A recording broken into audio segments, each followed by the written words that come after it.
大家好，我係雲飛牧師，好開心咧喺度咧同大家介紹一本書。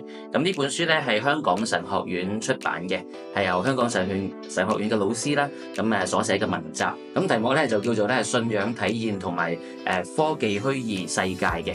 其實就係探討咧喺線上線下上邊咧，我哋喺信仰領域裏邊點樣去睇啦。大家都會上網，咁啊會吸收好多嘅資訊，包括信仰嘅資訊咯。咁喺個過程裏邊咧，我諗好多信徒咧其實已經開始喺網上學習好多信仰嘅知識。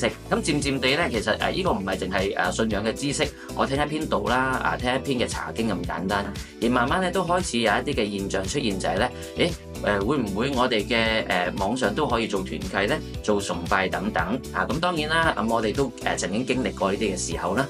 咁但係值得一個探討就係咧，會唔會漸漸地線上嘅一啲嘅聚會，無論係團契崇拜等等，都可以取代實體嘅崇拜同埋團契咧？咁呢啲其實都係一啲討論嘅空間嚟嘅。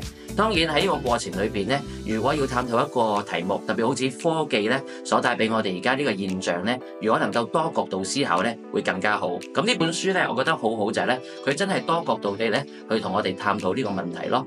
包括咗啦，有啲嘅文章會講到就係喺而家教會嘅牧養上邊啦，線上線下嘅牧養係如何進行嘅咧？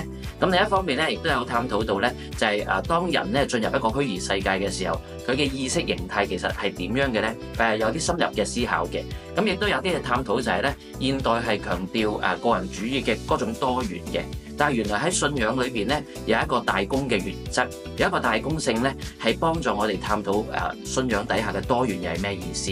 咁如果我哋嘗試咧，呢兩個做一個對比咧，係會擴闊我哋咧對於多元嘅思考嘅喎。咁亦都有一課咧會講到就係咧身體嘅意義。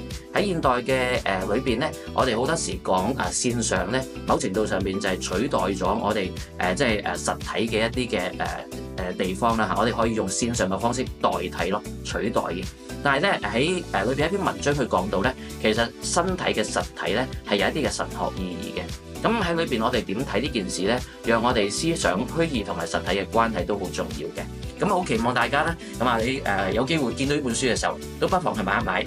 咁佢咧讓你多角度地咧去思考呢一方面嘅問題啊。